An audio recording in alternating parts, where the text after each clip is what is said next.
Pengacara kondang Hotman Paris Hutapea menilai Kitab Undang-Undang Hukum Pidana KUHP yang baru disahkan pada Selasa 6 Desember 2022 harus dibatalkan. Dilansir dari tribunwow.com, Hotman Paris menilai pasal terkait hukuman mati dalam undang-undang baru tersebut justru menimbulkan masalah yang lebih pelik. Warganet bahkan menghubungkan perubahan atau terkait hukuman mati tersebut dengan kasus pembunuhan Nofriansah Yosua Huta Barat alias Brigadir J yang diinisiasi terdakwa Ferdy Sambo.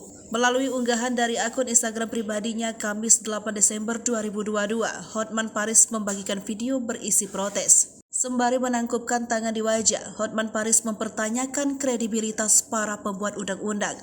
Dalam ulasannya, Hotman Paris mencontohkan mengenai pasal 100 KUHP mengenai hukuman mati. Pasal tersebut menyatakan terpidana mati akan mendapatkan kesempatan selama 10 tahun sebelum dieksekusi. Pada praktiknya, peraturan baru ini dinilai akan menimbulkan masalah baru terkait jual beli surat berkelakuan baik yang bisa dikeluarkan kepala lapas. Menurut Hotman Paris, pasal ini sama saja menafikan proses panjang persidangan dan putusan hakim. Dengan adanya peraturan ini, maka profesi kepala penjara akan menjadi jabatan yang prestisius dan berpotensi menjadi celah bagi praktik suap untuk gratifikasi. Hotman Paris menyimpulkan bahwa undang-undang tersebut tak dibuat dengan melibatkan praktisi hukum sehingga tidak mengerti kondisi di lapangan.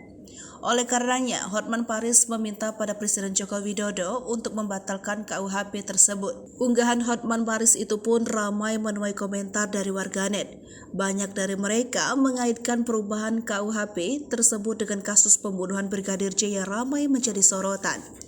Pasalnya, terdakwa Ferdy Sambo, istrinya Putri Chandrawati, ajudannya Richard Eliezer Baradae, Ricky Rizal Bribka RR, dan ART Kuat Ma'ruf dikenai pasal 340 KUHP dengan ancaman hukuman mati. Sehingga meski putusan hakim memberikan hukuman maksimal, para terdakwa berpotensi tidak dieksekusi mati. Dikutip dari tribunwow.com, berikut bunyi lengkap pasal 100 KUHP yang disahkan pada Selasa 6 Desember 2022. 1. Hakim dapat menjatuhkan pidana mati dengan masa percobaan selama 10 tahun dengan memperhatikan rasa penyesalan terdakwa dan ada harapan untuk memperbaiki diri. Peran terdakwa dalam tindak pidana ada alasan yang meringankan. Kedua, pidana mati dengan masa percobaan sebagaimana dimaksud pada ayat 1 harus dicantumkan dalam putusan pengadilan. Ketiga, tenggang waktu masa percobaan 10 tahun dimulai 1 hari setelah putusan pengadilan memperoleh kekuatan hukum yang tetap. Keempat, jika terpidana selama masa percobaan sebagaimana dimaksud pada ayat 1 menunjukkan sikap dan perbuatan yang terpuji, pidana mati dapat diubah menjadi pidana panjang seumur hidup dengan keputusan Presiden setelah mendapatkan pertimbangan Mahkamah Agung. 5. Jika terpidana selama masa percobaan sebagaimana dimaksud pada ayat 1 tidak menunjukkan sikap dan perbuatan yang terpuji serta tidak ada harapan untuk diperbaiki, pidana mati dapat dilaksanakan atas perintah Jaksa Agung.